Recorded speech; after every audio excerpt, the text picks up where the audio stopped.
Eu gosto, na realidade, gosto muito dos meus alunos. E achei que, na realidade, estão a ser maltratados no mercado fitness. Como é que nós convencemos um governo, qualquer ele que seja, a abdicar de 1 milhão de votos que vai perder por retirar a comparticipação a essas pessoas que são doentes para ter os fundos para comparticipar em inscrições no ginásio? Não se apanham moscas com fel, mas com mel. Nos ginásios pode ir o treinador de futebol, pode ir o treinador de natação, ainda podem ir os técnicos. Portanto, toda a gente pode cair no ginásio. Os técnicos que já estão no mercado e que já trabalham, sim senhor, tudo bem. Só que não podem prescrever. Será que um obeso gasta mais dinheiro ao Estado, sendo que ele morre mais cedo à partida? Pá, nós ainda não somos em Portugal considerados profissionais de saúde. Somos vistos simplesmente como aqueles que querem pôr as pessoas com um abdominal tanquinho, com a bunda na nuca, só estamos preocupados sinceramente com isso. E nós somos muito mais. Tens um problema, que é quem quer estética, paga o que for necessário. Quem tem diabetes não está disposto a pagar. Mas o teu papel num ginásio como professor não é vender. É prestar um serviço de qualidade que fale por si e venda por si. Eu não concordo. Eu acho que também é vender e depois prestar um serviço de qualidade. Porque eu aprendi no pain, no gain. Não, no pain, no gain. Felizmente, com os avanços da medicina, nós vamos viver mais anos. Mas será que vamos viver em qualidade? Nós não temos o Sistema Nacional de Saúde, nós temos o Sistema Nacional de Doença. Os fisioterapeutas agora descobriram que o exercício físico funciona. Onde é que a nossa sociedade ia se todos arranjassem desculpas para não fazer? O medo paga o medicamento. Nós queremos é tirar essa malta do sofá. Aqui em Portugal nós não temos cultura de treino. Mas tenho solução para isto. Sabem qual é? Exercício físico. A essência deste podcast é lutar contra o meu principal concorrente, que é o sofá. Será a eletroestimulação o segredo mais bem guardado do fitness ou mais uma bela treta cara? O teu personal trainer deve ter em conta o teu nível de ansiedade quando planeia o treino? Para os músculos crescerem mais, devemos descansar muito ou pouco tempo durante o treino? O deadlift é um exercício propenso a lesões nas costas? Que sentido faz treinar orientado por um personal trainer que está do outro lado de um ecrã e não me consegue tocar? Procuramos hoje as respostas a todas estas perguntas com o professor José Vilaça Alves, mestre em treino desportivo de alto rendimento, doutorado em Ciências do Desporto e professor no Departamento de Ciências de Desporto da UTAD, em Vila Real. Para além de professor e investigador, José Vilaça Alves é um dos melhores a usar o Instagram como sala de aula, onde se fala de treino, saúde pública, impacto social e ainda sobra tempo para desconstruir os mitos que andam a boiar no mercado fitness. Neste episódio vamos falar sobre a desinformação que vende, as certezas que matam, o culto da autoridade baseado em seguidores e aquilo que ele próprio resume de forma simples. Ou investes em saúde, ou vais gastar com a doença. Bem-vindo, professor. O professor fez algumas caras feias. Desminta o que for necessário.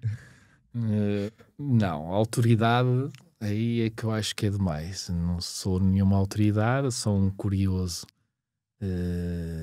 e tento sempre perceber o porquê. É aquilo que eu mais tento ensinar também aos meus alunos na faculdade, é questionar. Perguntem porquê. Porque quando ouvem alguma coisa, porquê? Porquê que é assim? Porquê que as coisas se faz desta forma? Porquê que isto acontece?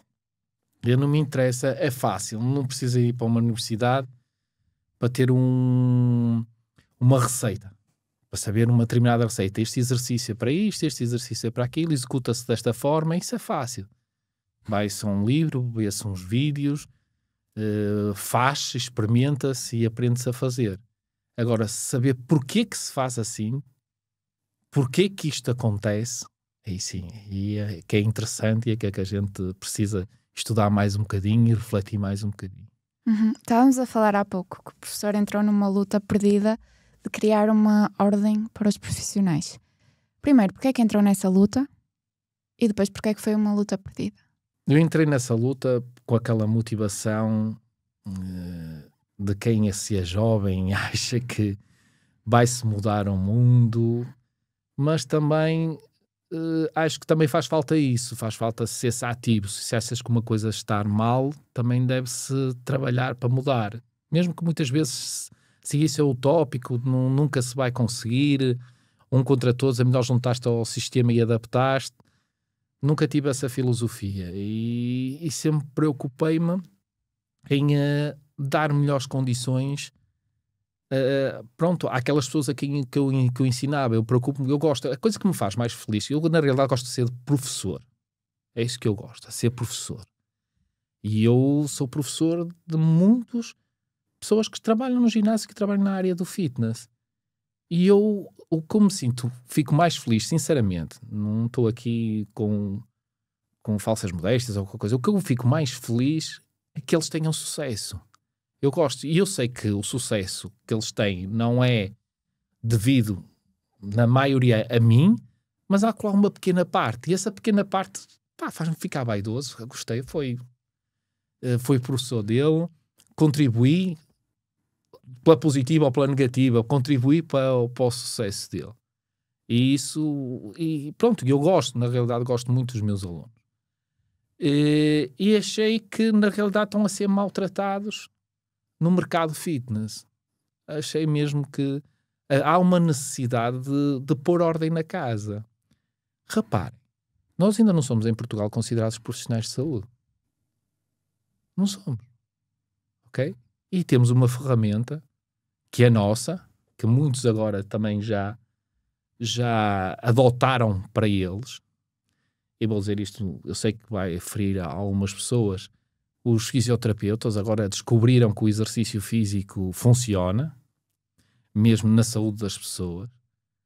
É uma ferramenta que é nossa e nós não a tratamos bem e não sabemos usá-la da melhor forma. Somos vistos simplesmente como aqueles que querem pôr as pessoas com o abdominal tanquinho, com a bunda na nuca, só estamos preocupados essencialmente com isso. E nós somos muito mais do que isso. E o que é que uma ordem ia mudar, além de nos obrigar a pagar cotas? Ok, também. Eu compreendo isso. Uma organização, uma ordem. Há uma organização. E todas as organizações dependem dos seus associados. E a ordem não avançou e ainda não deu resultado, ainda não funcionou. Talvez porque nós também não queiramos e não sabemos nos organizar. Se as coisas estão mal, se a ordem não trabalha em prol dos seus associados, é mudar. Nós temos esse poder, o poder pelo voto. E, portanto, dentro dos estatutos de uma ordem, nós podemos votar naquela direção que faça as coisas que vá ao encontro das expectativas dos seus associados. É para isso que é uma ordem. Uma ordem também é para regular, regulamentar as coisas. Repare, nós temos toda a gente, até o Zé do Talho, não tenho nada contra o Zé do Talho, opina sobre o desporto, opina sobre exercício físico. Qualquer um diz que está certo ou está errado, que é assim ou que é assado.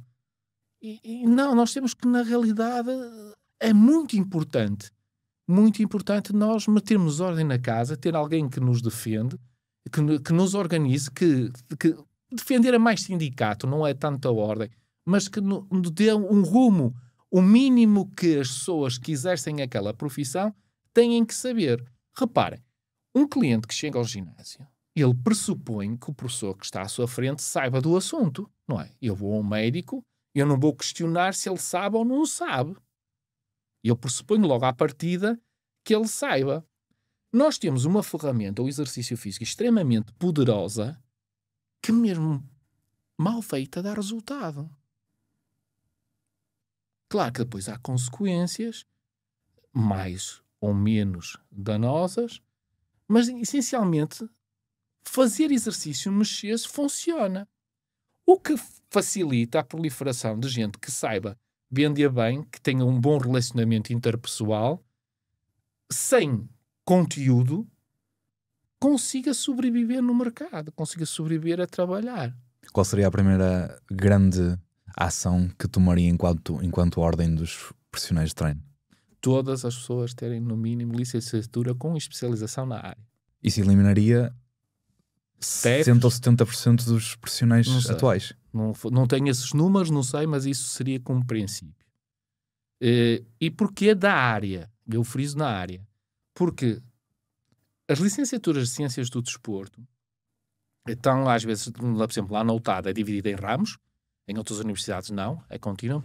Mas uma pessoa que se especializa na licenciatura 3 anos, já é pouco, que se especializa em basquetebol, voleibol, futebol, não tem o conhecimento específico para trabalhar na área, por exemplo, do ginásio ou exercício físico e saúde. Precisa de ter essa especialização.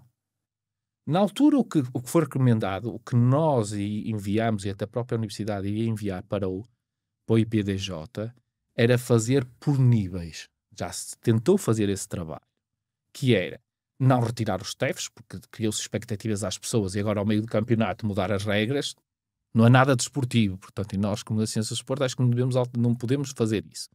Não. Os TEFs que já estão no mercado e que já trabalham, sim senhor, tudo bem. Só que não podem prescrever. Prescrição. Avaliar, prescrever, tudo bem, eles podem orientar. Como já existem os técnicos de enfermagem, como já existem os técnicos de fisioterapia, fazem um trabalho técnico, por isso é que são técnicos. Depois, o trabalho de prescrever, de orientar e avaliar os restantes alunos é de um licenciado com especialização. Professor, há também TEFs que sabem muito mais do que licenciados. Não duvido que ocorra, mas é uma questão de princípio. Vai haver bons e maus profissionais, TEFs, bons e maus profissionais, licenciados, bons e maus profissionais mestres, bons e maus profissionais doutores. Não é o título académico que vai conferir competência, mas um mínimo, um mínimo, mais aquilo que me interessa mais é que filtros, espírito crítico. A pessoa saiba perceber o tal porquê que eu estou a fazer isto. Na visão do professor que está por dentro do mercado ou do que é a formação, se todos os TEFs fossem impossibilitados de prescrever treino nos ginásios, nós teríamos em Portugal licenciados suficientes para trabalhar nos ginásios que temos? Nós neste momento, se abrangência aumentássemos a população toda que necessitava da prática de exercício físico, não tínhamos nem ginásios nem profissionais. Com a população que tínhamos. E depois tem outra coisa. Aquilo que me custa muito ver, e eu treino. Na semana eu treino todos os dias. Eu frequento ginásios. Normalmente gosto de frequentar e às vezes gosto de mudar até que é para... Não está sempre nisso, depois já sabem que eu sou professor, já começam a falar. Pronto, eu gosto de passar um bocado incógnito nos espaços que eu treino, porque aquela é a hora para mim, pronto, é a hora para eu fazer o meu treino. Mas tenho um problema, aquele problema profissional. Estou sempre a olhar, estou a ver, aquele está mal feito, olha, aquele não está a corrigir corretamente, aquele está a falar com o colega e não quer saber do aluno que está a fazer as coisas. Porque é que está a fazer aquele exercício? Será que aquela pessoa não está a fazer de forma errada? Essa coisa está sempre a ver. E eu fiz durante muitos anos sala. Gostei e fazia. E mesmo quando era diretor técnico do ginásio, eu perdia 3 horas na sala. Sempre. Estava no meu horário. Porque eu achava que tinha que estar na sala, tinha que sentir a sala, como eu costumava dizer. E tem muitas horas de sala. E agora perdeu-se muita sala. Que toda a gente quer ser a personal training e não quer estar na sala, não quer olhar para a maioria das pessoas que estão a fazer, que também têm direito e pagam pelo serviço e não são acompanhadas.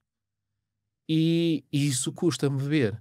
E isso faz com que afaste muita gente também da sala de musculação e da prática de exercício físico.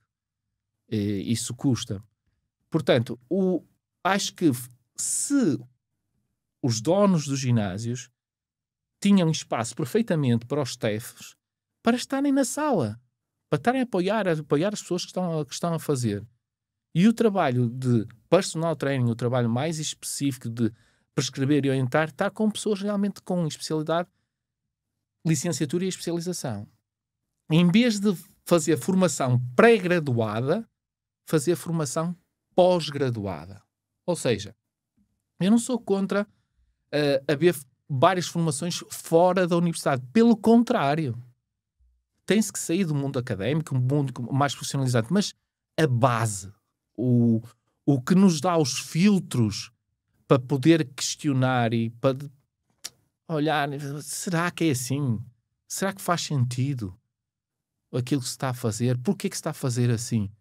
E dá o suporte básico para eu poder questionar. Uma universidade é essencialmente isso. Contrariamente àquilo que a maior parte das pessoas esperam da universidade, que é que lhes deem matéria. Sim, sabe, eu já tive a mesma linha de pensamento que o professor. Até perceber que eu tive o privilégio de poder ir para a universidade, que me fez ter que me deslocar, pagar um alojamento, essas coisas todas. E ao mesmo tempo ver que tenho colegas na minha turma que fizeram a universidade a sair à noite e sem ir às aulas. Uhum. Ao mesmo tempo tenho colegas que fizeram um TAFE que estão cheios de vontade de trabalhar e de saber mais. Por isso, eu considero que isto é um tema muito complexo. Não sei se concordo que a licenciatura por si só desenvolve o espírito crítico. Penso que teríamos de ser muito mais exigentes. Sim, sem dúvida, concordo contigo, é válido a tua opinião, mas como eu disse ao princípio, é uma questão mesmo de princípio, estou a repetir de princípio, não é se dá ou não dá competências. E também tem a ver com aquilo que nós exigimos dos professores. Repare, eu estou a passar a um certo dilema na universidade. Eu sinto que aquilo que eu comunico não passa.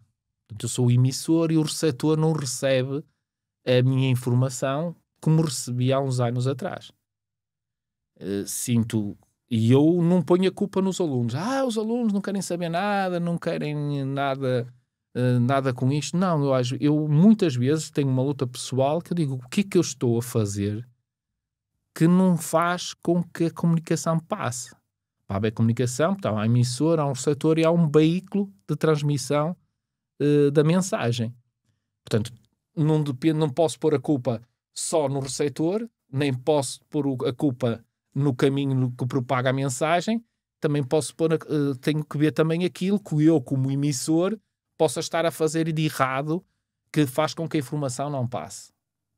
Ok? Portanto, é normal que eu não consiga transmitir o conhecimento num minuto. Eu sinto muita dificuldade. Ainda para mais agora, é um sinal que estou a ficar velho também. Gosto de falar, demora tempo, as coisas.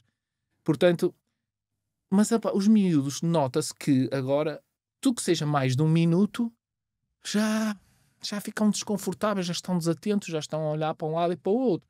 E eu questiono muitas vezes na faculdade porque é que temos aulas 2 horas seguidas. E eu estou 2, 3 horas à vontade a falar. Mas os miúdos já não conseguem ter esse raciocínio. E além disso, não têm a tal motivação intrínseca deles, muitas vezes, para saber que realidade, o que é que aquilo que me estão a dar vai ser valorável, vai ser valioso para mim no futuro. E às vezes é essa falta de comunicação, não só pela culpa, não é essencialmente a culpa dos alunos, mas também é a culpa dos professores, de ainda não se adaptarem à forma de transmitir e não saberem, na realidade, transmitir. Ainda se estão a adaptar num momento em que as coisas passam muito rapidamente. É tudo muito rápido. Não há tempo para maturar.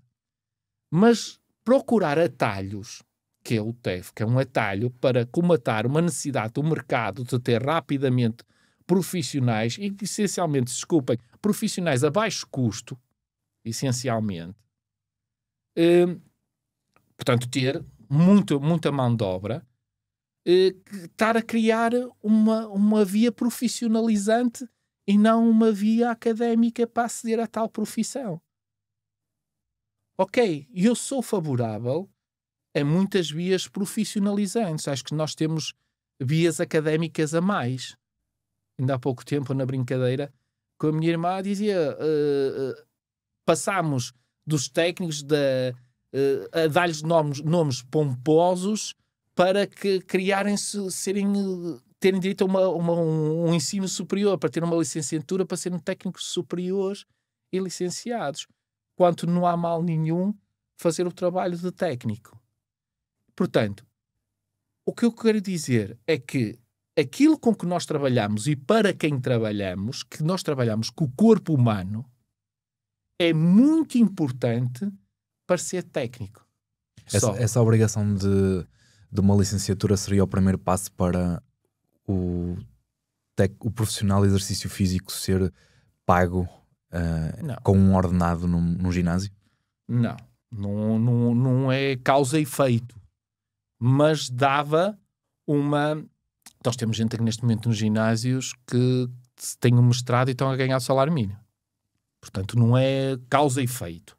Okay? Mas era um passo para nós podermos exigir competência ao profissional. Era um primeiro passo. E para regulamentar.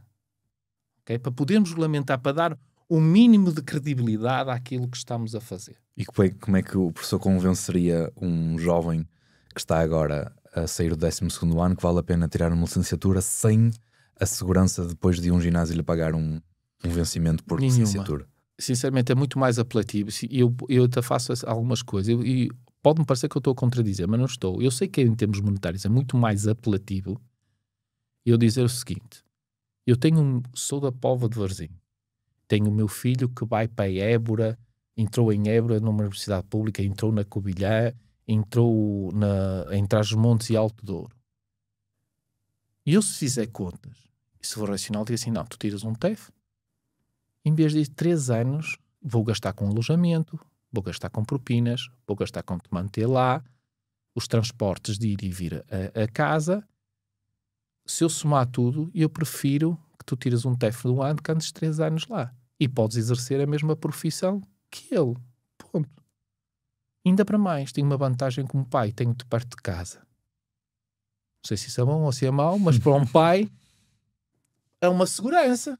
E a opção possa ser essa. Ok, tudo bem. Agora, será que isso vai ser vantajoso para o futuro dele?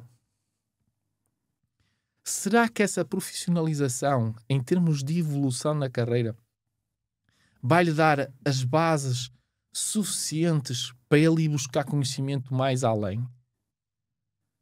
Onde é que dá no TEF a interpretação de um artigo? Onde é que dá no TEF fazer, experimentar, intervir na parte de uma pesquisa? Como é que eu vou ler um artigo? Como é que eu vou interpretar um artigo? Como é que eu sei que aquele artigo dá-me uma boa informação ou dá uma má informação? Há muitos artigos publicados que são má informação.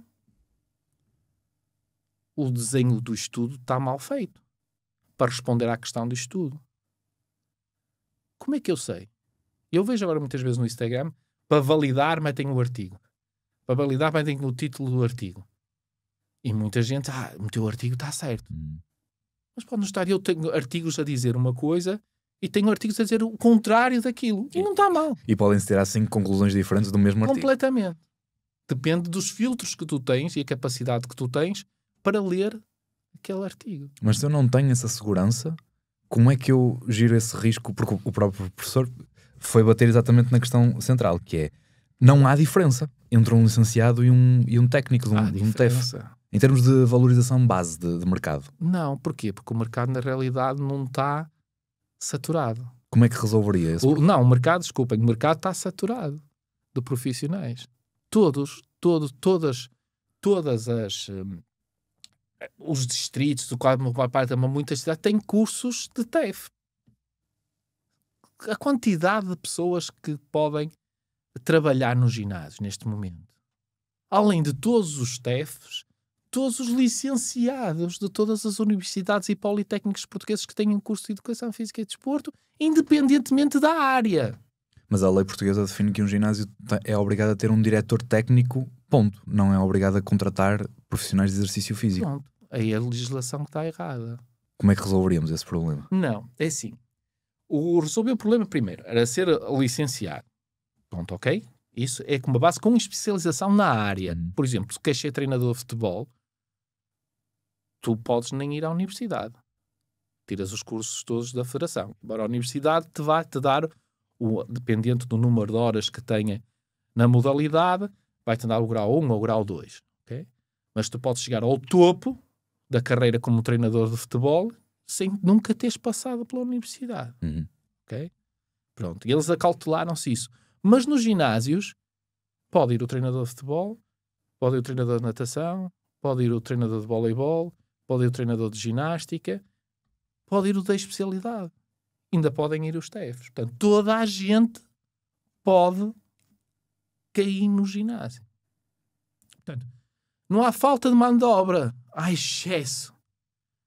E, infelizmente, eu não tenho nenhum número, e acho que há colegas meus que têm alguma maior percepção porque estudam isso. Eu acho que vocês já tiveram aqui o Filipe Rodrigues, não sei se tiveram cá. Ainda não. Pronto. Ainda não. Que estuda bastante essa área. O César também trabalha, algumas vezes trabalha com o Filipe nessa área, e que sabem esses números mais que eu. Mas o que a gente vê é que a qualidade não é acima da média, é abaixo da média.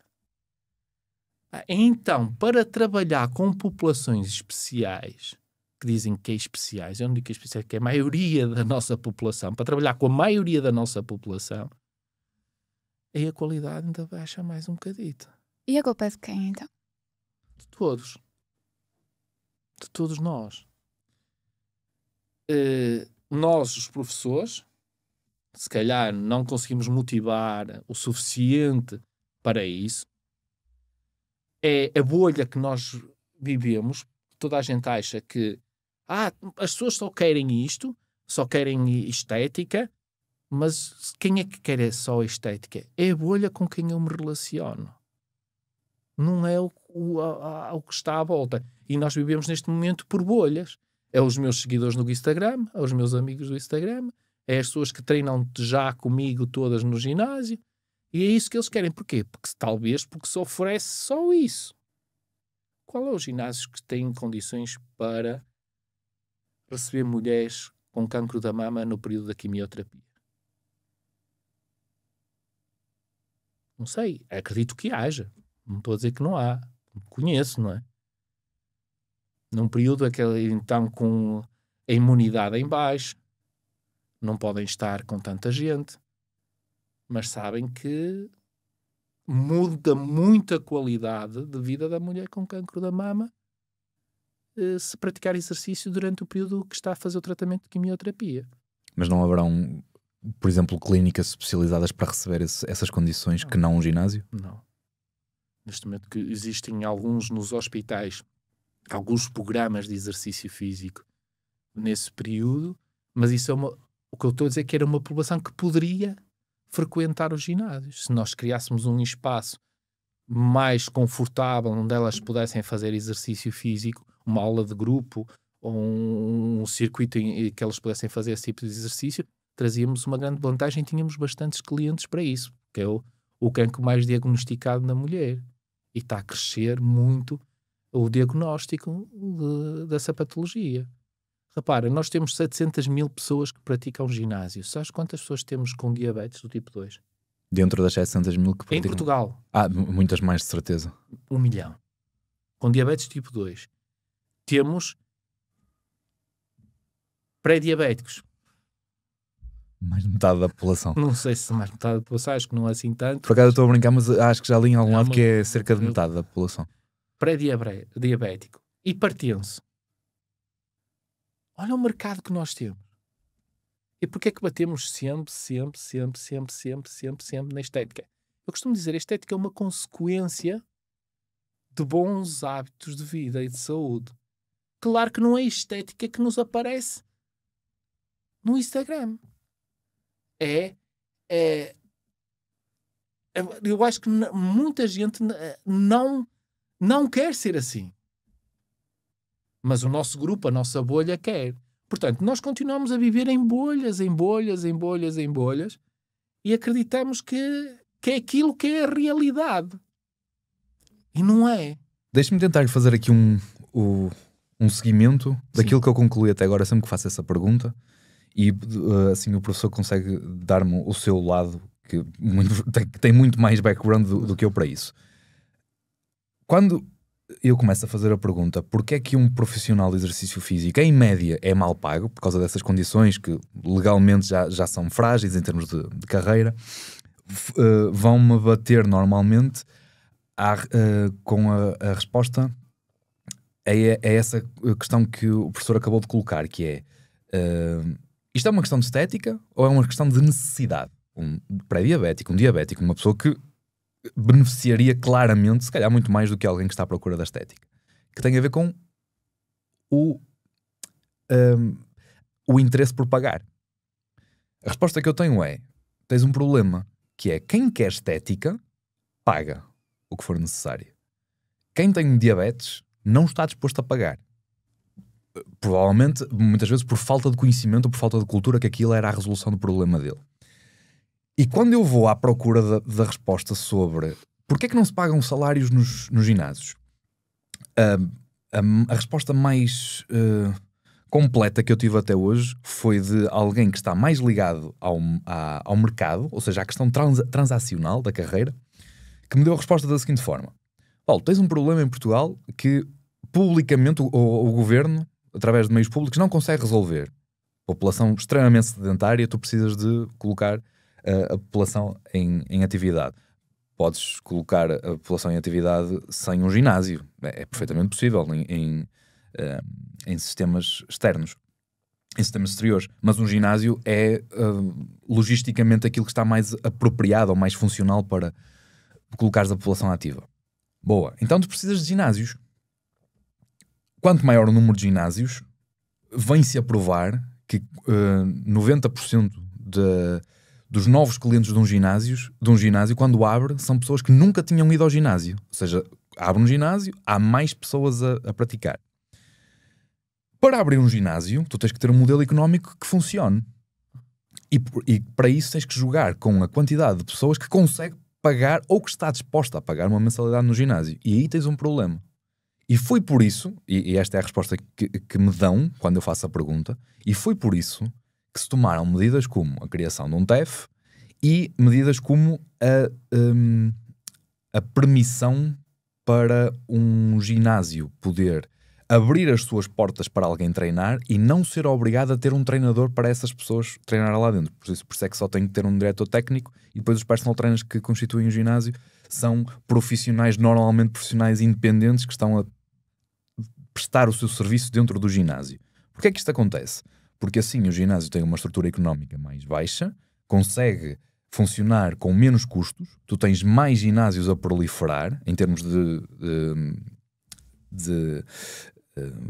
mais unidades que estão disponíveis para o público, e por isso a mensalidade de um ginásio é mais baixa e permite que mais pessoas adiram ao ginásio. Não se trata só de uma questão de poder de compra, trata-se mesmo de uma questão de disponibilidade para pagar. Se a mensalidade média de um ginásio fosse de 70 ou 80 euros, porque eu tenho que pagar a alguns treinadores para prestarem o serviço dentro do meu ginásio, eu simplesmente não tinha público. Eu simplesmente não tinha pessoas suficientes, ou o público não adere, não tem interesse suficiente para pagar. Então isto gera toda aqui uma roda que vai desde lá de trás da criação de um TEF e da permissão para um ginásio não pagar a um personal trainer, dar-lhe só a estrutura física para ele exercer a sua atividade lá dentro, e o mercado do ginásio. Tens aqui o mercado, podes trabalhar aqui dentro, fazes a tua carreira aqui, mas tu és profissional independente e tens o teu negócio dentro do meu negócio. Só que eu tenho que praticar estas condições, porque se eu subisse a mensalidade suficiente para te pagar um salário, eu não tinha clientes. Já percebeu que ele é economista agora? Já. Mas eu vou tentar refutar, não estou a dizer que estás certo ou que estás errado. Vou tentar dar a minha opinião em relação a isso. O teu valor, tu só vais ganhar mais dinheiro dentro de um ginásio se a pessoa que vai comprar o teu serviço, como tu disseste, que vai comprar o serviço, ver que aquilo é um valor para ele, que é uma mais-valia e que é importante para ele pagar. Ok? Portanto, dentro dos ginásios, isto é factual. Dentro dos ginásios, o profissional não é o que faz angariar mais clientes. Ok? Como não é visto assim. Eu não concordo com isso. Mas é visto assim. Não é para eu ter A, B ou C que eu vou ter mais clientes e que o meu negócio vai ganhar mais dinheiro. Portanto, vou ter mais lucro no meu negócio. Não é a peça. É se a máquina é mais bonita ou não, se o ambiente é mais engraçado, se é o espaço da moda, se consigo tirar mais fotografias lá dentro para o Instagram, vai ter mais likes ou não vai. Portanto, é com a tal bolha de clientes que eu chamo e para que os ginásios estão montados. Ok? E nós temos muitos ginásios que estão montados para isso. E eu costumo dizer, o preço que é praticado nos ginásios é muito barato. 23 euros, 24, 25 euros, até 30 euros. Se tu fores tomar banho todos os dias no ginásio, já vai grande parte desse valor só para o banho. E ainda por cima ainda podes treinar. É uma mais-valia para o cliente. Ok? E dentro dessa peça, se isso é uma mais-valia para o cliente, onde é que sobra dinheiro para o dono do ginásio, que é um negócio, e tem que ser para dar lucro, onde é que depois ele tem dinheiro para fazer aquele preço para ter o lucro? O aluguer do espaço, as máquinas, a eletricidade, pagar a limpeza, pagar os seus impostos, pagar a contabilidade. É um custo grande. E nesse custo todo, o profissional é o menos importante. Porquê? Porque sentou-se numa questão de venda. Venda. Eu vou vender, e é pela venda que eu vou ganhar dinheiro. É por circulação de pessoas. O que não me interessa, a mim não estou preocupado se está muita gente no ginásio, se as pessoas ficam no ginásio, o que me interessa é que entrem muitos clientes, tenho muitos clientes ativos no ginásio. Mesmo que eles nunca frequentem o ginásio.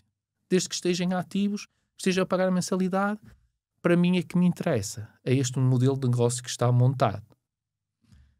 Ok, não duvido e nem questiono que isso dê lucro. Não é a minha visão de ginásio. Não é isso, mas também quem sou eu? Eu não tenho um ginásio. Mas não é essa a minha visão.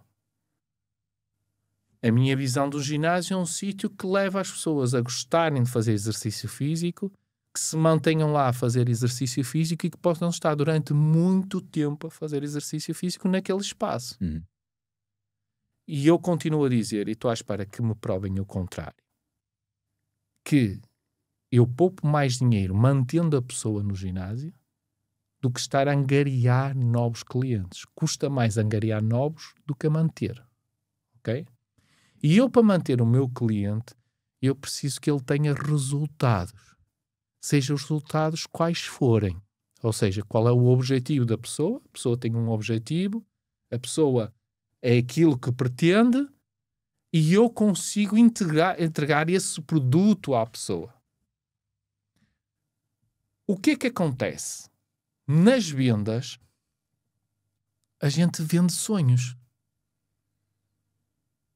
A probabilidade desses sonhos darem errado é muito alta, porque a maior parte dos sonhos são irrealistas. Daquilo que a gente vende. Nomeadamente, emagrecer, não estou a dizer perder peso, emagrecer num mês. 5, 6, 7 quilos. Alterar, perder 5, 6, 7 quilos de gordura. Isso é impossível. Mas ainda se vê gente a prometer isso. Mas a culpa não é dos profissionais. Não devemos responsabilizar-nos mais? Claro, Rita. Concordo plenamente que não é dizer que a culpa é dos clientes. A culpa é nossa. Mas lá está. Porque eu percebo o discurso e não sei se eu gostava de ouvir em início de carreira. Porque sempre fiz muito por conseguir isto e aquilo e acho que precisamos de mais profissionais assim. E não os profissionais que que lutam por ter uma ordem, por ter isto, por ter aquilo. E depois, no fundo, andam ali sempre na superfície e um pouco frustrados e a perder tempo com coisas que nem lhes dão um benefício. São os profissionais que depois saem muito rapidamente da carreira. Da carreira, vão para vender casas, vão para vender automóveis, que dá muito mais dinheiro do que dá a trabalhar num ginásio. E, na realidade, a qualidade que eles têm é como vendedores, não é como profissionais do exercício físico. Nada contra os vendedores. Mas o teu papel num ginásio como professor não é vender. É prestar um serviço de qualidade que fale por si e venda por si. Eu não concordo. Eu acho que também é vender e depois prestar um serviço de qualidade. É dentro do sistema atual que nós temos. Aquilo que o professor diz é que não deveria ser esse o sistema. Repare, quando vocês fazem uma anamnese, eu faço a minha anamnese inicial. Agora já está introduzido, nós ensinamos isso também na universidade, que é, das primeiras perguntas, qual é o teu objetivo? O que é que pretende? Mas vem logo a seguir o que é que você gosta de fazer. Já praticou o exercício físico? Já. Desistiu? Não pude ir. Porquê que desistiu? Por isto, por aquilo, por outro. Alguma coisa que fazia no ginásio que não gostava? A pessoa disse, eu não gostava disto ou daquilo ou aquilo. E o que é que gostava de fazer? Estas são perguntas chaves. Porquê? Primeiro, se ela não gosta de fazer uma coisa, ou se ele não gosta de fazer uma coisa, o cliente não gosta de fazer uma coisa, porquê que eu tenho que meter no plano de treino dele? Professor, mas ele precisa. Eu tenho milhares de ferramentas para fazer aquilo que ela precisa sem ser com aquilo que ela não gosta. Eu gosto de fazer isto. Ok, porquê que eu não hei de meter no plano de treino o que gosta de fazer? Porquê tem que ser um sacrifício? Porque eu aprendi no pain, no gain. Não, no brain, no gain. Porquê que eu não hei de dar aquilo que a pessoa gosta? Eu posso planear o melhor plano de treino do mundo com toda a ciência, com toda a evidência científica. Se a pessoa não fizer, adianta alguma coisa? Nada. Zero. Se a pessoa não fizer com consistência, adianta alguma coisa? Nada. Para quê? Eu não estou a vender? Estou. Porquê que eu faço um plano de treino e eu, quando acaba a primeira avaliação inicial, porquê que eu não vou... Pronto, faz uma sessão inicial que pode fazer, não é preciso ter um plano de treino, eu vou vendo e até vou tirando algumas, com o treino inicial, eu vou tirando algumas informações do meu cliente. Depois, faço o meu planeamento de treino. Porquê que eu tenho que entregar um plano de treino agora para um mês? Porquê que eu não me sento novamente com o meu cliente e digo assim, a perspectiva é esta. Nestas primeiras 12 semanas, nós vamos criar isto e aquilo.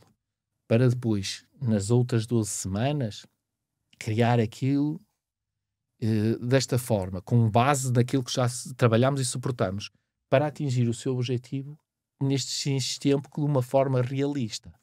Isso chama-se treino personalizado. Não se está treino personalizado. Eu estou a vender um produto, eu estou-te a vender a colar 6 meses, 9 meses de treino. Não estou-te a vender um mês de treino. Mas estás a perceber, Rita? O vendedor, eu estou a ser vendedor. O professor trabalha na consistência. O professor trabalha no cliente que está consigo durante anos e não meses. Pronto, mas será porque eu consigo trabalhar durante anos? Porquê? Porque eu não pus, primeiro foi real, fiz cumprir os objetivos. Eu não adianta, a formação de objetivos é clara, eu posso formular objetivos para o ego ou para a tarefa. Há pessoas que se motivam mais para o ego do que para a tarefa, mas a probabilidade de dar mau resultado é muito grande.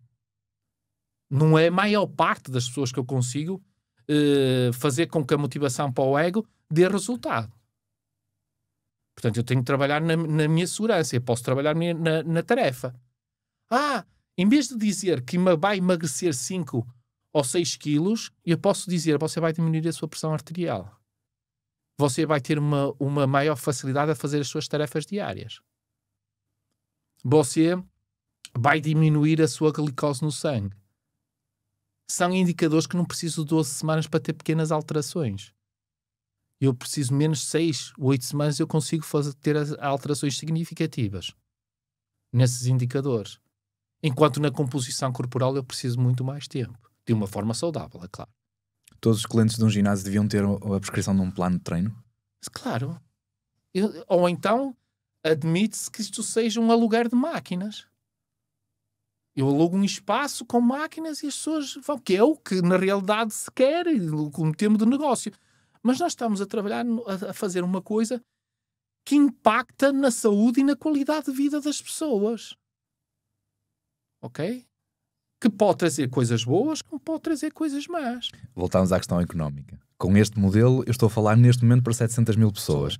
Eu não estaria a falar para 70 mil, que são as pessoas que têm a capacidade para pagar um personal trainer, com um modelo que não fosse o de aluguer de máquinas? Sim, e agora vamos numa política pública. Porquê que tu tens, por exemplo, para a diabetes, que até dão em pré-diabéticos e até antes de chegar à pré-diabetes, um medicamento, pode falar do nome comercial, por exemplo, o Forxiga, dá para 28 ou 29 dias, não sei, mas que dia para um mês a embalagem?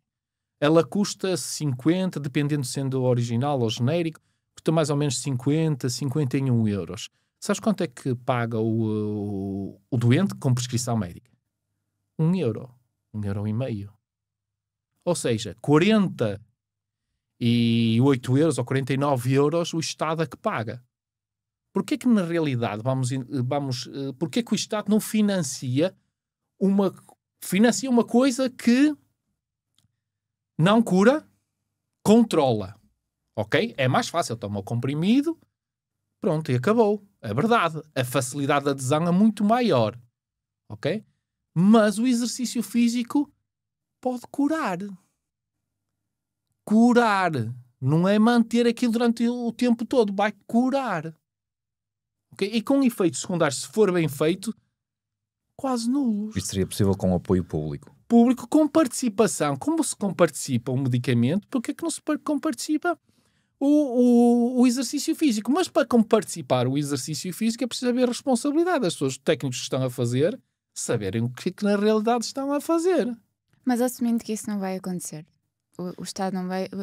O modelo que existe é o mais amigo de toda a gente praticar exercício físico, ou não? E fazer alguma coisa é melhor do que fazer nada. Sim, sempre. Fazer alguma coisa é sempre melhor do que não fazer nada. Sem dúvida alguma. Sem dúvida alguma. Mas é isso que nós não sabemos trazer para nós e vamos na forma mais que nos vendem, mais fácil de ter esse negócio e não pensarmos mais além. Se eu fizer sempre a mesma coisa, pode acontecer algo diferente, mas não depende daquilo que eu estou a fazer. Foi alguma coisa externa que influenciou. Portanto, eu não posso esperar, se estou sempre a fazer a mesma coisa, não posso esperar que aconteça algo diferente. Com este modelo que está aqui, é para um número limitado de pessoas. E tem que ter uma política nacional, na realidade, para nós conseguirmos alterar as coisas. Reparem, vamos lá Mas falar. acredita que isso vai acontecer? Acredito, depende de nós. Rita, eu tenho 54 anos. Não se pergunta a idade a uma senhora, mas de certeza que é pelo menos uns 30 anos mais nova do que eu. Não é? E eu com 50 até estou aqui disposto a dizer assim, vamos lutar, vamos fazer coisas diferentes, vamos lutar por isto, porque acredito na realidade, não na parte só económica, mas acredito que é um meio para melhorarmos a qualidade de vida da nossa sociedade. Vamos pensar numa coisa, a nossa sociedade está a envelhecer. Em 2050, a perspectiva é que 1 em cada 3 da população portuguesa seja idosos. Felizmente, com os avanços da medicina, nós vamos viver mais anos. Mas será que vamos viver em qualidade? Será que não vamos estar a perpetuar uma continuidade aqui de vida sem qualidade? E nós, o exercício físico, tem um papel essencial nisso. É extremamente importante. Tem um papel focal a fazer com que as pessoas sejam ativas. Melhorar a qualidade de vida. Dar vida aos anos. não a ter mais anos de vida, a dar vida aos anos. Estamos perfeitamente de acordo nesse ponto. Nós queremos isso e por isso é que fundamos este podcast. A base está aí. Agora vamos procurar fazer possível. Queremos fazer esse ponto possível. Eu vou pegar exatamente no ponto em que o professor bateu para fazer um ponto de comparação. A comparticipação que o Estado teria que fornecer para tornar a inscrição num ginásio mais acessível à população podia ser originada pelo desinvestimento nos tratamentos de doença, no tratamento de controle de doença. No caso do medicamento para a diabetes que falou. Como é que nós convencemos um governo, qualquer ele que seja, a abdicar de 1 milhão de votos que vai perder por retirar a comparticipação a essas pessoas que são doentes para ter os fundos para comparticipar em inscrições no ginásio? Não se apanham moscas com fel, mas com mel. Ok? Vamos lá ver. Tu não precisas retirar a comparticipação. Tu não precisas tirar a comparticipação. Precisa é que os agentes acreditem naquilo que está a fazer. Infelizmente, a classe política, não digo todos, mas uma grande parte vive de 4 em 4 anos ou de eleição em eleição. Está preocupada disso, não está preocupada a médio e a longo prazo. Há um conjunto de políticas públicas que se podiam intervir para fazer com que a população seja mais ativa. Há noutras áreas, eu vou falar só na área do exercício físico. Por exemplo, a prática de exercício físico logo desde a infância, no ensino primário, todos os dias. Okay? Como, por exemplo, também não ter tantas horas de matemática, de português, de físico-química, que não levam a ter melhor desempenho nessa disciplina, mas ter mais tempo para eles brincarem nos recreios e mais tempo para eles fazerem atividades fora extracurriculares. Subscrevemos integralmente. Pronto. E isso seria um passo, mas também era a educação física, não é a educação física desportiva. É a educação física deles se mexerem e saberem movimentar o seu corpo. Ok? Porque nós afastamos. Durante muitos anos, desculpem estar a dar uma volta para te responder à pergunta. Durante muitos anos, nossos professores de educação física fomos os que levámos mais gente a não fazer exercício físico.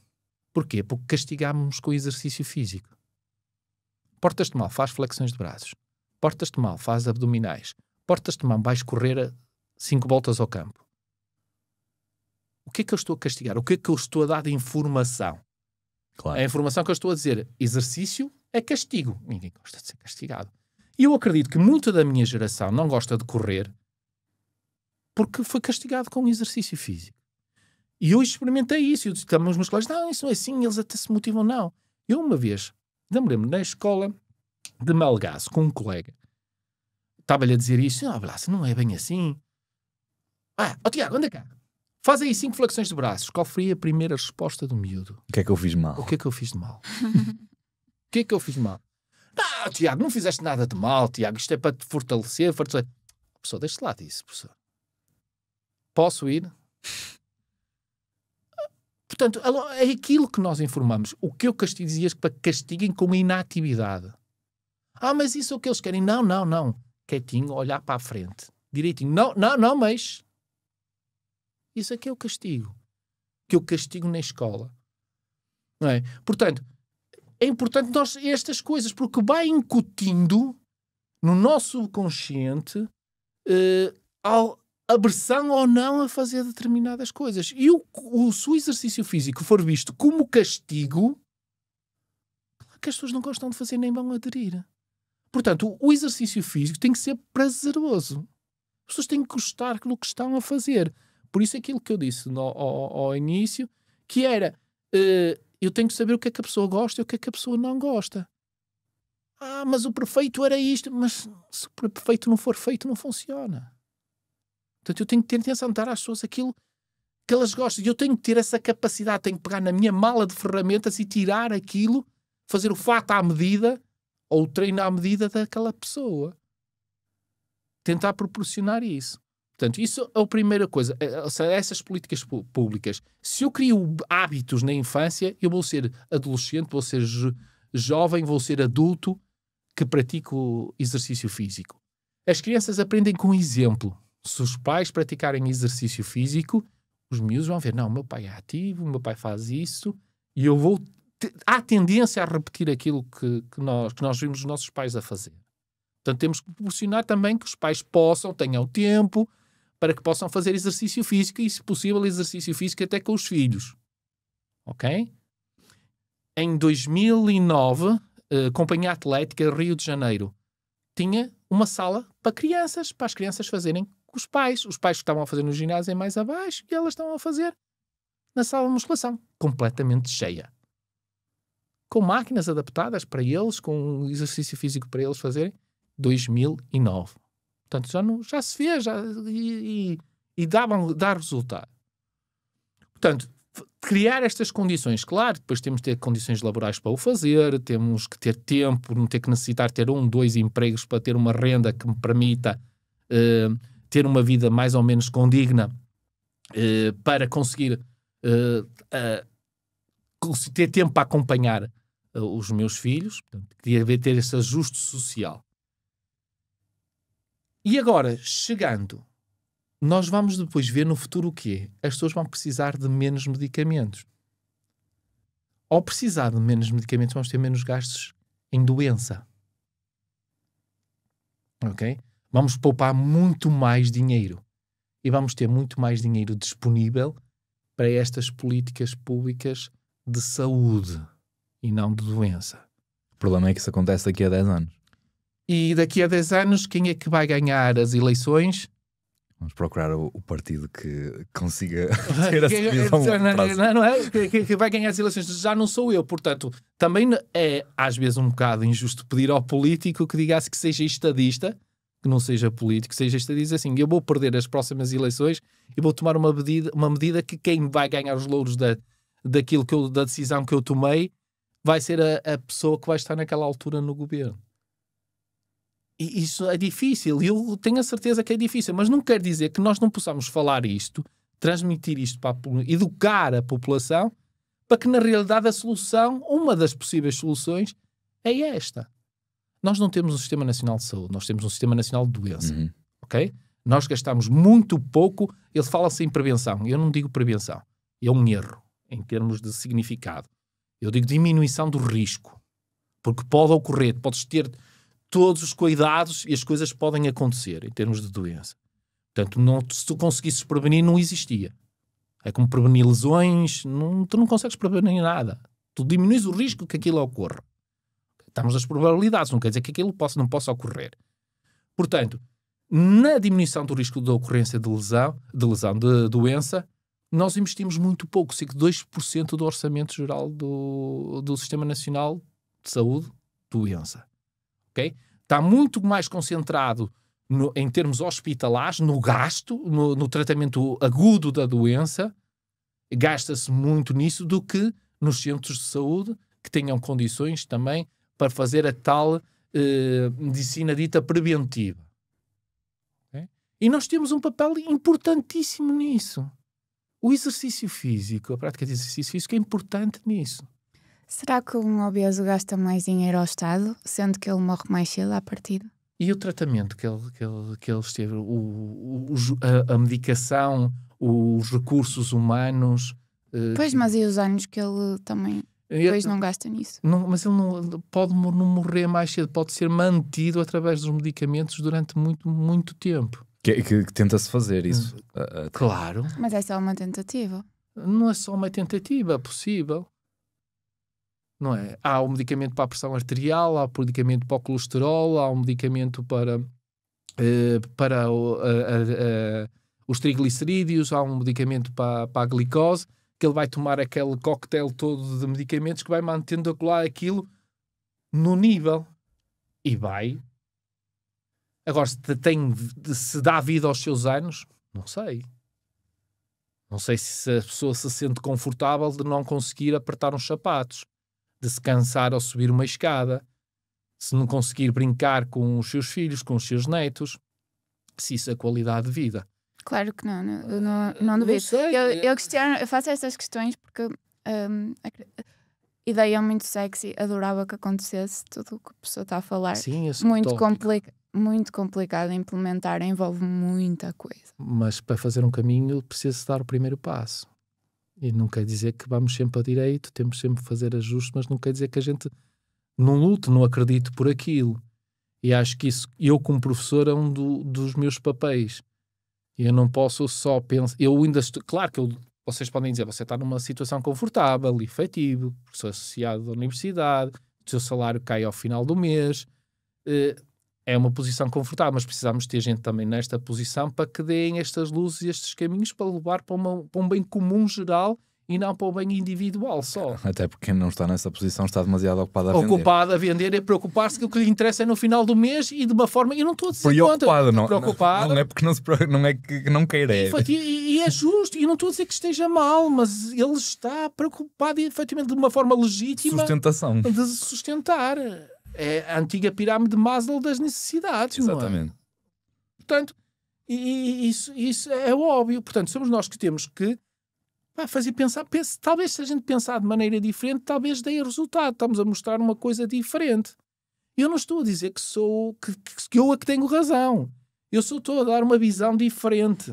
Não, a professora chegou aqui e disse: eu gosto de podcasts em que discordem de mim. Sim, muito. Aprendemos... Todos, não é?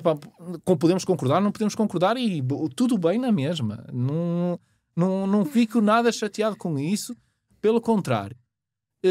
Agora, é a minha visão, é a minha ideia, com toda a minha bagagem, é a minha ideia aquilo que me fez. Eu penso assim. Eu acho que nós devíamos pensar mais além, como sociedade. Pensar não só na sobrevivência imediata, mas pensar na sobrevivência como um todo. Eu acho que se deixou pensar nisso. O que é que uma ordem dos profissionais de exercício faria isso possível e um IPDJ ou um Portugal Ativo não conseguem fazer diferença nenhuma? Sinceramente não sei. Eu acho que uma ordem meter regras claras no jogo. E não é que não haja regras neste momento, mas a ordem as ordens são para defender a qualidade da prestação de serviços. É difícil dizer que há regras neste momento se eu, como economista, poderia ser um coach online. Sim, é uma das lacunas que ainda para mais, dizem que qualquer prestação de exercício físico precisa ter um diretor técnico, e para ser diretor técnico tem que ter mestre na área do exercício, ok? Ou então, quer dizer, quem faz PT online também deveria ter um diretor técnico que tem que ser mestre em exercício físico. Calma, nem sequer precisa de licenciatura nem de TEF para exercer online. A legislação diz que não. Diz que não? Sim. Pronto, a não ser nos Açores, não é? Em Portugal, os Açores é a única jurisdição onde é obrigatório. E eu, como economista, poderia prescrever treino online. Desculpe, professor, essa informação dramática. Eu, sinceramente, então ainda é mais dramática aquilo que eu pensava. Por exemplo, se for dar aulas à casa de uma pessoa, também não. Também existe esse vazio. Sim, exatamente. Porque a obrigação é só dentro de espaços. Dentro de espaços para isso. Há esse vazio e essas coisas. E eu vou dizer, somos nós só que... E mesmo aí há pouco controlo. Mas somos só nós que sabemos disso? Será que o IPDJ não sabe disso? Pergunta para... Eu questiono, eu não acho que sou o tentor só eu a que sei das coisas, não é? As outras pessoas também devem saber. Acho que e se estão nos cargos, sabem o suficiente para isso, não é? Um sistema de comparticipação pública aumentaria automaticamente o número de utentes de ginásios? Julgo que sim. E também termos como aliado a comunidade médica. Eu acho que se a comunidade médica se aliasse a nós... Porquê é que não aliam? Porque têm desconfiança? Legítima. Uhum. Desconfiança legítima. Tem. Eu ponho sempre mais a culpa em nós do que em eles. Óbvio. Porque nós não falamos com a mesma linguagem deles. Não se conseguimos falar. Nós não conseguimos dizer doses. Ele pode fazer 20 a 40 minutos de caminhada. O médico pergunta 20 ou 40? Por que não é que dão 30? Qual é a diferença? Claro que nós sabemos que pode fazer 20 a 40. Há um intervalo. Mas temos que saber explicar porquê desse intervalo. Será que todos nós sabemos explicar? Eu, quando fui falar com a diretora do Serviço de Oncologia, nos estudos que eu estava a fazer com o cancro da mama, ela disse-me assim: isso o PT é uma feira de vaidades e estão mais preocupados em mostrar a legging ou a t-shirt. Eu fiquei... Doeu-me, não é? Eu formo o personal trainings. Fiquei assim, doutor, se calhar escolheu mal o PT. Também há alguns médicos que também não fazem o seu serviço como deveria ser. Como também há personal trainers que também não fazem. Em todas as profissões existem maus e bons profissionais. Se calhar teve uma má experiência, não quer dizer que todos sejam assim, ou a sua maioria sejam assim. E ela prova-me então o contrário. Diga-me lá porque é que quer fazer um estudo de exercício físico com mulheres com cancro da mama. E eu tive a explicar desde o momento... E era online também. Então, que íamos testar online, presencial e não fazer. Nos efeitos secundários da quimioterapia, na fração de injeção do ventrículo esquerdo e nos marcadores sanguíneos de funcionalidade cardíaca e no tamanho do tumor, nas neoadjuvantes. E tive a explicar o que é que fazíamos, porque é que eu fazia aquele exercício, porque é que era isto, porque é que tinha esta coisa, o que é que o exercício intervinha em termos fisiológicos para potenciar a medicação que poderia, hipoteticamente, que era isso que a gente queria saber se era verdade ou não, poderia facilitar as células do nosso corpo, do nosso sistema imunitário, a atacar o próprio tumor e a medicação a vencer as barreiras de proteção próprias do tumor. Explicar-lhe tudo isso. No final ela diz, assim está bem. Eu tenho que saber porque é que eu estou a fazer aquilo. Porquê é que eu estou a aplicar aquele exercício físico? Porquê é que eu estou a fazer daquela forma? Mas ele não vai utilizar máquinas, porque online era em casa das pacientes. Não, eu só preciso de uma cadeira, eu só preciso de uma toalha e de uma pessoa que esteja lá.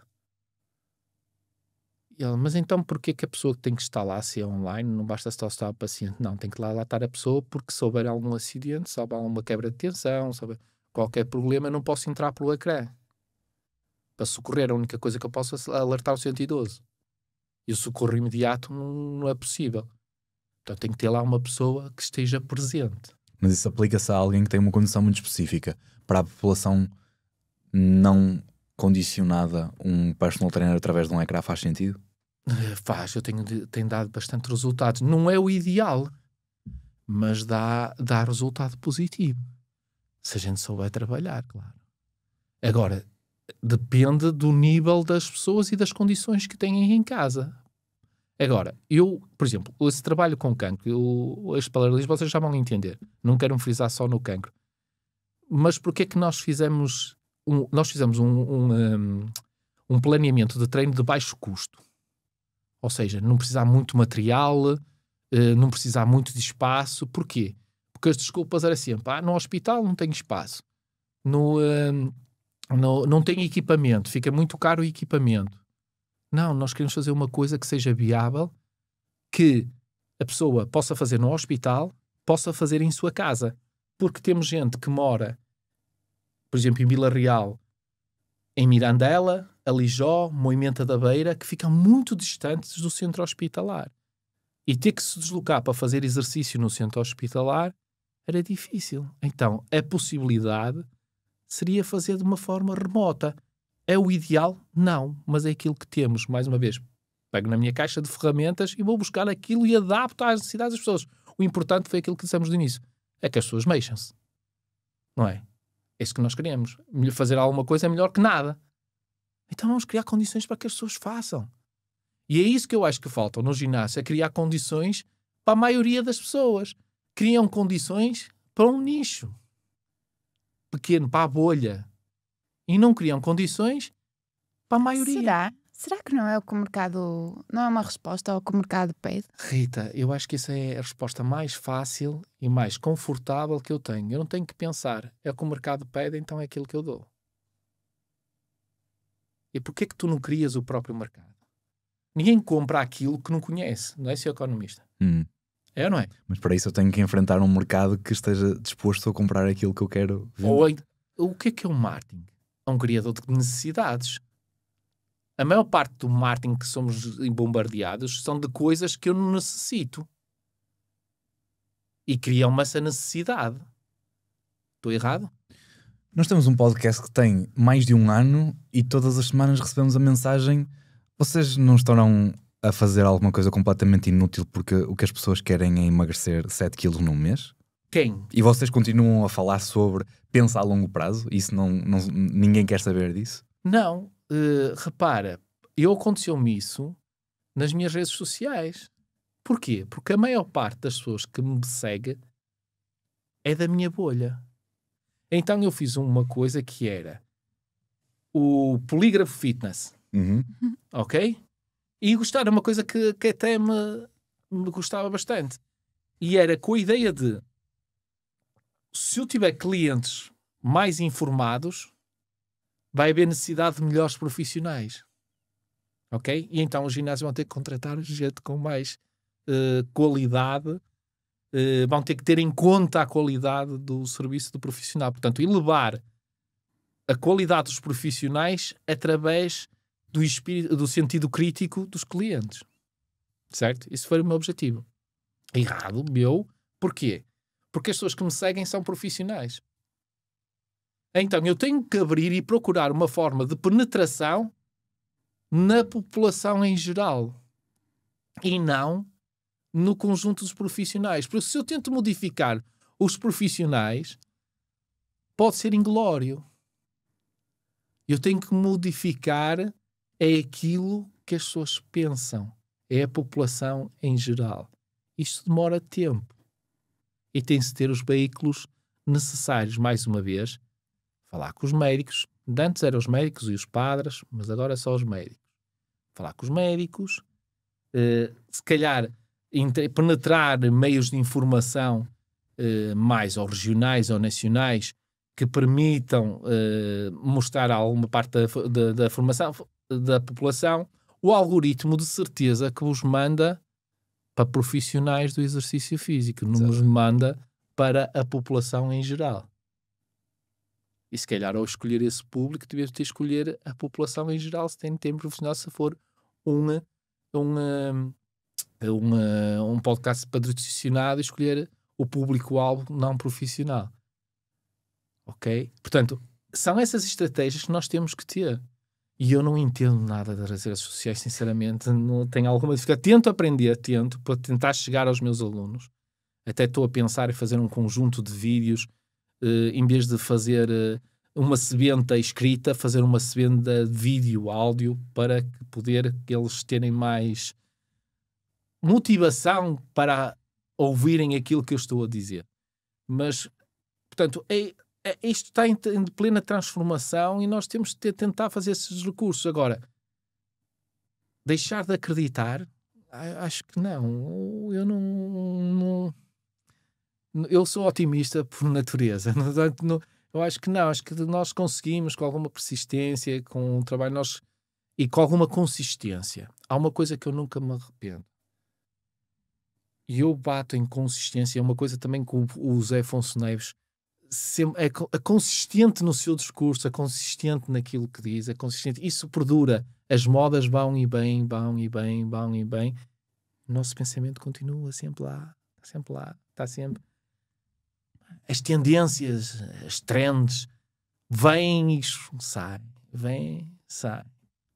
Repare, o professor tenta prezar pela educação na sua conta, mas depois o número para a população em geral, que é para quem o professor quer falar, para essa população, o número de seguidores é que dita a autoridade, correto? Dita a autoridade, não. Eu sei que não, mas para as pessoas? Para algumas pessoas, sim, porque há muitas pessoas que têm desinformação. E é claro, se eu ouvir isto como um negócio, mais uma vez, se eu ouvir isto como um negócio, e eu se for contratar, se eu quero que isto ganhar dinheiro, patrocinadores e essas coisas assim, eu vou contratar, eu chamava aqui este podcast, alguém que tenha muitos seguidores, não falava uma pessoa como eu, os míseros quase 5.000. Eu chamava sobre um ponto de vista comercial, não é? E acredito e admito que é legítimo que as pessoas que têm isto como negócio façam isso. ok? Mas tem que sempre haver aquelas pessoas como eu digo, o meu Instagram não é para eu ganhar dinheiro, não é para eu ser chamado para mais congressos, não é para mais nada. É mais um veículo para que os meus alunos olhem e vejam e tentem também passar um bocado para os seus clientes, para as suas pessoas, aquilo, estas informações. Portanto, de uma certa forma, eu vou conseguindo. Claro que não é aquela expressividade de muitos colegas meus que têm 100 e tal mil seguidores e essas coisas assim. Mas pronto, é o que se tem. Não é como ficar frustrado ou deixe ficar assim cabisbaixo por não conseguir. Não é, pronto, é o que é e eu estou com um sentido totalmente diferente, não estou com um sentido comercial, ok? Mas continuo a dizer, é legítimo em que se eu procurasse ganhar dinheiro com isso, de me preocupar e ficar preocupado e até muito... Falar no emagrecimento. De falar no emagrecimento. Mas isso tem a ver um bocado com a ética. Eu era incapaz de fazer isso. E nós temos de saber as nossas limitações. Eu era incapaz de dizer a uma pessoa, olha, eu consigo te emagrecer durante 5 dias e saber que vou prejudicar essa pessoa. Eu era incapaz, okay, de fazer isso. Mas isso é ética. Mas para fazer uma mudança a essa escala, o professor precisa de... Todos nós precisaríamos de fazer um investimento a muito longo prazo. Porque a transformação tem que ser uma dimensão muito grande.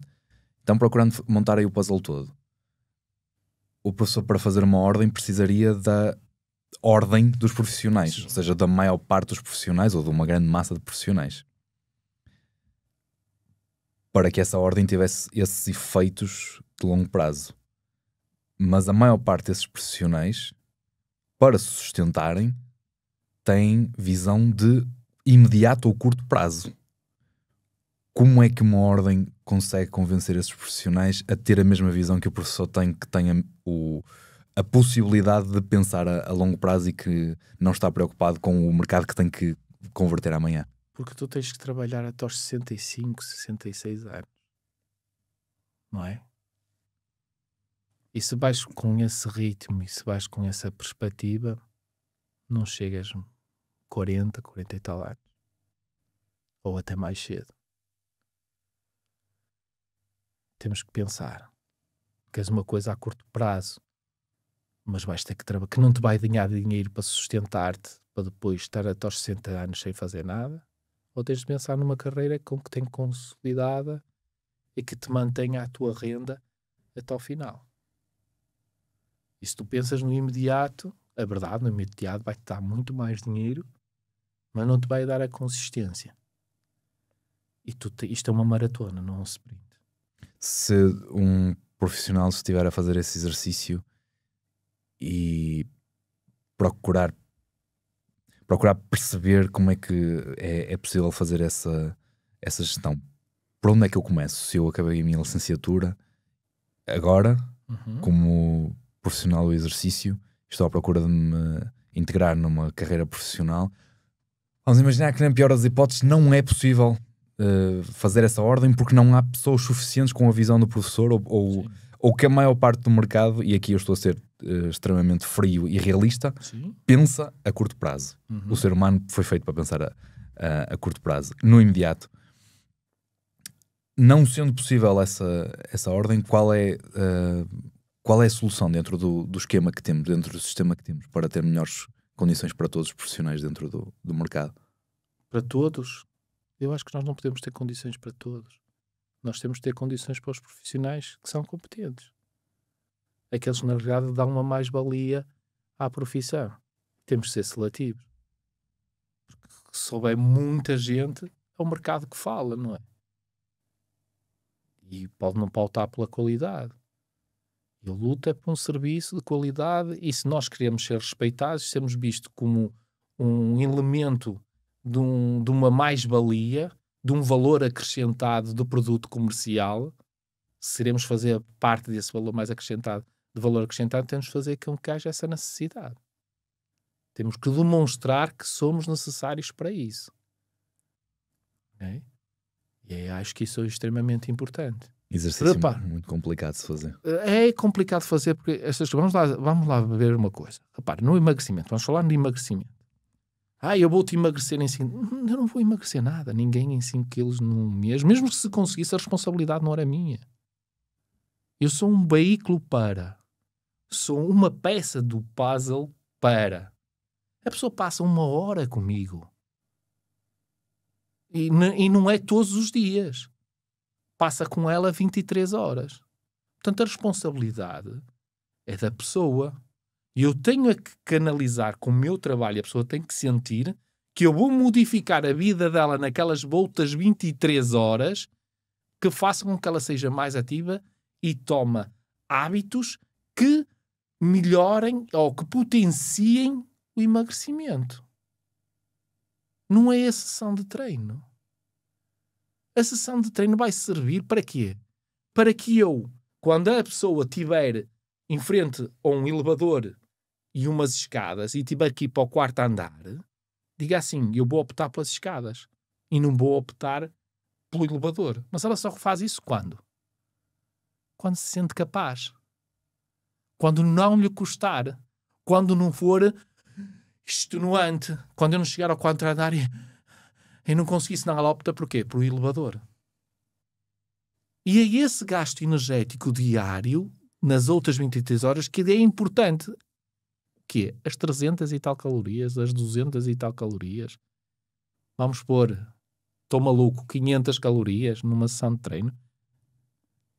É isso que vai fazer, que é determinante. É bom, é mais um acréscimo, mas que é o determinante, não é? E nós temos que pôr-nos muito isso. Conseguiu emagrecer? Fui eu. Personal training. Antes e depois. Ok? Foi eu. Quando não dá resultado. Já não foi eu, foi a culpa do cliente. Já não sou eu. Eu não. Ele é que não comeu bem, ele é que não dormiu bem. Não aderiu ao plano. Não aderiu ao plano, é um preguiçoso, é não sei o quê, não sei o que mais. Não. Porque na realidade o meu papel é potenciar o poder de ele fora do treino poder ter uma vida mais ativa. Como é que eu assumo essa... Desculpa interrompê-lo. Sim. Como é que eu assumo essa postura de longo prazo a procurar explicar toda a estrutura que eu tenho para entregar ao meu cliente, sabendo que lhe estou a apresentar um serviço que ele vai muito provavelmente trocar por um serviço de um profissional que lhe diz que a eletroestimulação lhe dá resultados em metade do tempo? As pessoas são enganadas 1 vez, 2 vezes, mas depois também as pessoas não são burras. Ok? E se tu tiveres este discurso, se for um discurso consistente, a pessoa vai se lembrar de ti e vai dizer assim, não, ele não me mentiu, ele não me enganou. E este enganou-me. É que este enganou-me. Este voltou-me a enganar, outro voltou-me a enganar. E as pessoas não são burras. Nós gostamos de fazer as pessoas burras, mas elas não são. Elas sabem perceber quando são enganadas. Significa que a eletroestimulação é um engano? Não. Não significa que a eletroestimulação é um engano. Pelo contrário. Agora, não é para a queda do cabelo, não é para as unhas encravadas, não é o Salvador. Como normal, nós temos o vício de o melhor exercício, o melhor método de treino. Não existe isso.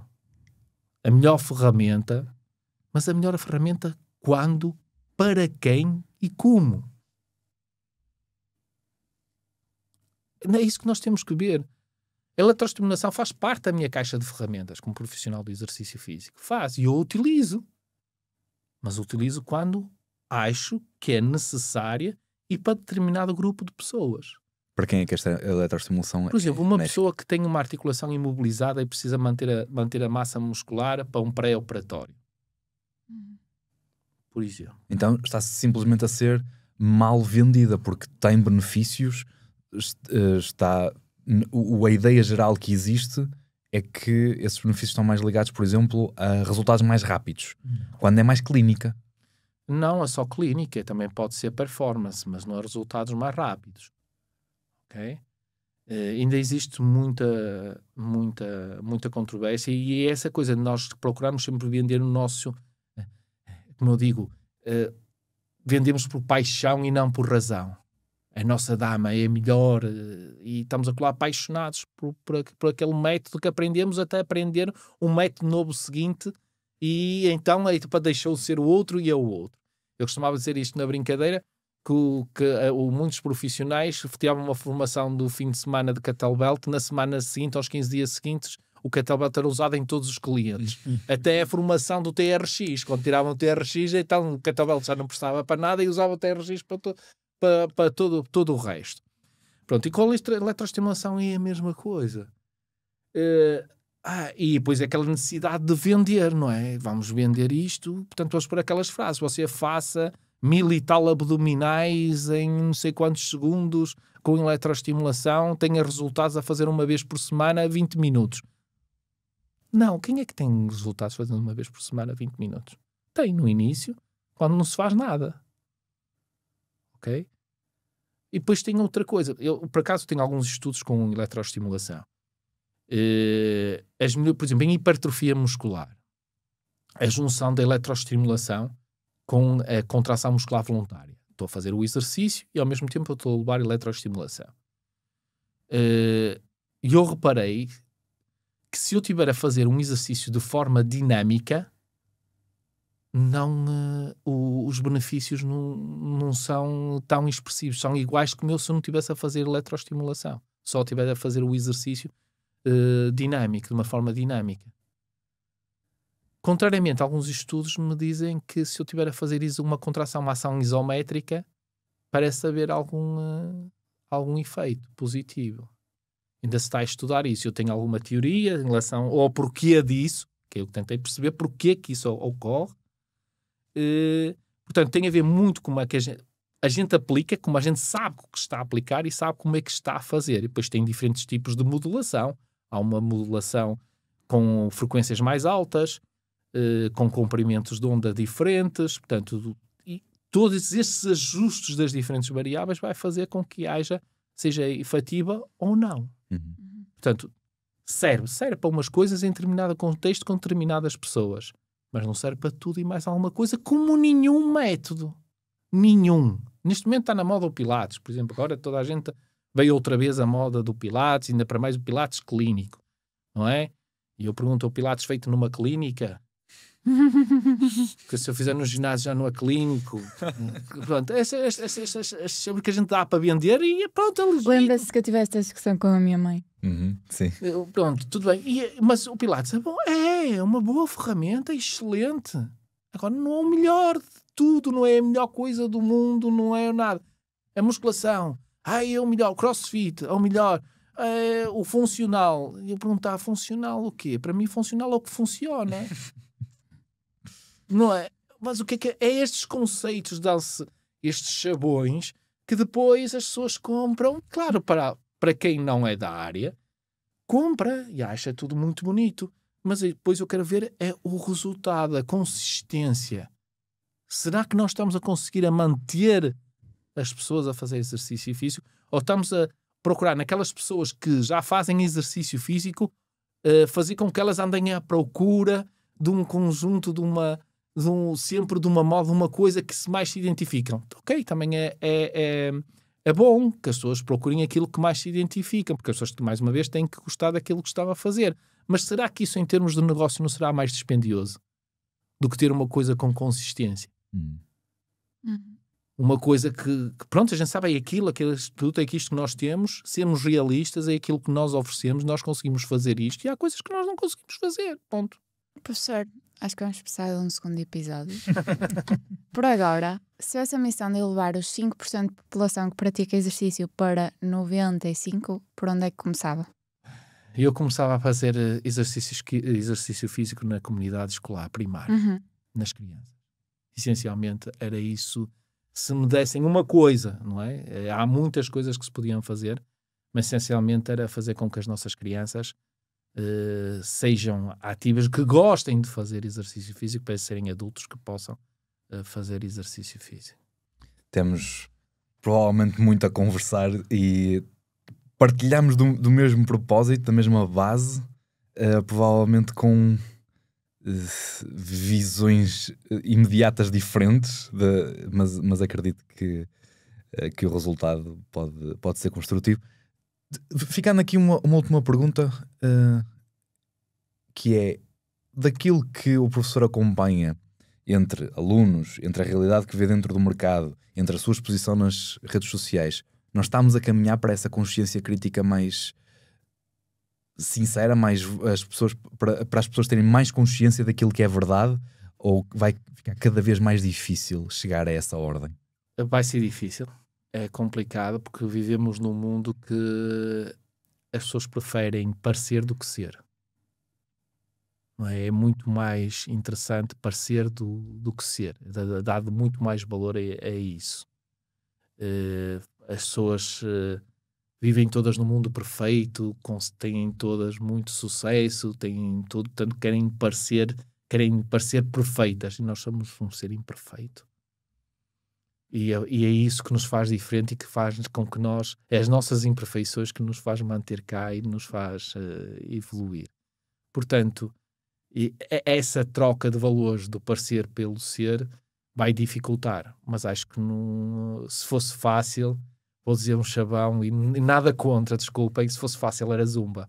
Portanto, tem o seu valor do Zumba, se as pessoas gostam de fazer tudo bem, portanto, não dava aquela coisa da gente poder lutar por isso. Peço desculpa por esta última vez. Com isto fechamos o episódio. Se gostas de Zumba, se gostaste deste episódio, subscreve o canal e vemo-nos cá na próxima semana de novo.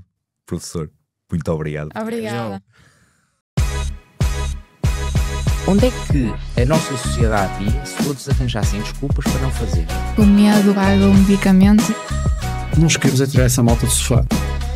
Aqui em Portugal nós não temos cultura de treino. Mas tenho solução para isto. Sabem qual é? Exercício físico. A essência deste podcast é lutar contra o meu principal concorrente, que é o sofá.